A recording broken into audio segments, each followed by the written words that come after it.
जय हिंद दोस्तों। आज जो दिल है बहुत ज़्यादा भारी है। हम अक्सर देशभक्ति की बातें करते हैं, तिरंगा फहराने की बातें करते हैं, गर्व से सीना चौड़ा करते हैं कि हम भारत के अंदर रहते हैं, हम भारत के नागरिक हैं।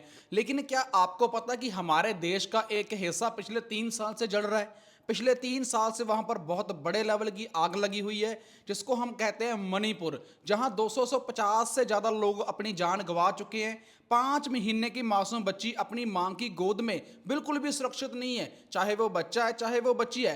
क्या यही हमारा भारत है? बस यही हमारी देशभक्ति है? क्या यही हमारा विश्व गुरु है? क्या इन बच्चों का खून हमें बिल्कुल भी दर्द नहीं देता? क्या हमारे घर के अंदर बच्चे नहीं रहते?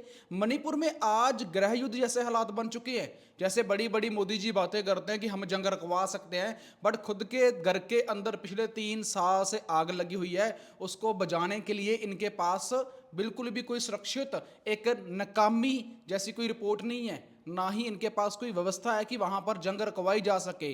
अब नागा समुदाय या फिर कुकरी या फिर मेताई बीच हिस्सा की आग बन चुके हैं। यहाँ पर आग इतने बड़े लेवल के ऊपर फैल चुकी है। हैरानी की बात तो ये है कि जहां दुनिया भर में युद्ध रखवाने के दावे किए जाते हैं, वहीं पर अपने ही देश के अंदर एक राज्य डबल इंजन सरकार बिल्कुल फेल होती साबित नजर आ रही है। बिल्कुल फेल हो चुकी है डबल इंजन की ये सरकार। चुनाव आते ही रैलियां होती हैं, वोट मांगे जाते हैं, लेकिन जब मणिपुर की बेटियां अन्याय मांगती हैं, अपना इंसाफ मांगती हैं, तो दिल्ली में सन्नाटा छा जाता है। दिल्ली के जितने भी वो बड़े बड़े संसद हैं, बड़े बड़े एमएलए हैं, या बड़े बड़े मंत्री हैं, वो अपने कानों के अंदर रून रख लेते हैं कि भाई हमें तो कुछ सुनाई नहीं देता, और आंखों के ऊपर काला चश्मा लगा लेते हैं मेरी तरह कि दिखाई नहीं देता। चलो मुझे तो दिखाई देता है, इसके लिए मैं आवाज़ उठा रहा हूँ, और आपके साथ की मुझे बहुत ज़्यादा ज़रूरत है कि उनको इंसाफ मिल जाए, उन बच्चों को इंसाफ मिल जाए, उन बहनों को इंसाफ मिल जाए। अब सोचने वाली बात है, बंगाल में चुनाव के लिए हज़ारों सुरक्षा कंपनियां भेजी जा सकती हैं,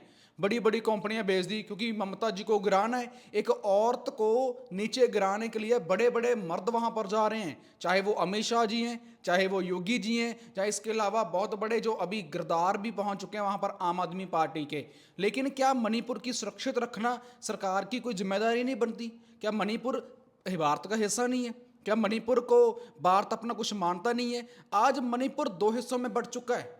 10,000 से ज़्यादा घर राख हो चुके हैं, जो जलकर बिल्कुल ख़त्म हो चुके हैं, और हज़ारों लोग राहत की जैसी ज़िंदगी काट रहे हैं, मतलब कि नर्क जैसी ज़िंदगी काट रहे हैं। राहत उनको बिल्कुल भी नहीं है। वहाँ इंटरनेट बिल्कुल बंद है, सच बाहर ना आ सके इसलिए वहाँ पर लाइनें काट दी गई हैं इंटरनेट की। ना तो वहाँ पर नॉर्मल इंटरनेट चलता है लाइक दैट कि हमारा डाटा वगैरह, और ना ही वहाँ पर वाईफाई की सुविधा है। लेकिन कब तक हम अपनी आंखों को बंद रखेंगे? कब तक हम बाहर नहीं निकलेंगे? क्या मणिपुर भारत का बिल्कुल हिस्सा नहीं है? जैसे मैंने पहले भी आपसे बात करी है, ये सिर्फ समुदाय की लड़ाई नहीं है, ये एक प्रशासन की बहुत बड़ी नाकामी है। नरेंद्र मोदी सरकार जो कहती है पूरे भारत के अंदर बीजेपी आएगी, बट मणिपुर के अंदर प्रशासन बिल्कुल फेल हो चुका है।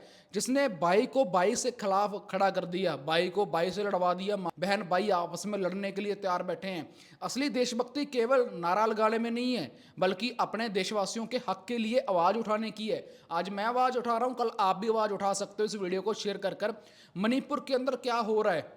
बहुत बड़े लेवल का एक वहाँ पर संविधान होना चाहिए, एक वहाँ पर एक सुरक्षित एक बहुत बड़ी टीमें होनी चाहिए जो मणिपुर की आग को बुझा सके। अगर आप मणिपुर के लोगों का दर्द महसूस करते हैं तो इस वीडियो को ज़्यादा से ज़्यादा शेयर करें, और हो सके सरकार तक जरूर इस वीडियो को पहुँचाएं। हम बोलना होगा, क्योंकि हमारी चुप्पी ही इस हिस्से के लिए बहुत बड़ी जिम्मेदार बन सकती है। अगर आज हम चुप रहेंगे तो मतलब हम भी जिम्मेदार हैं कि हम उनको इंसाफ नहीं दिला पाए। सो जय हिंद दोस्तों, ज़्यादा से ज़्यादा इस वीडियो को शेयर करें एंड फॉलो कर ले मेरे पेज को। धन्यवाद।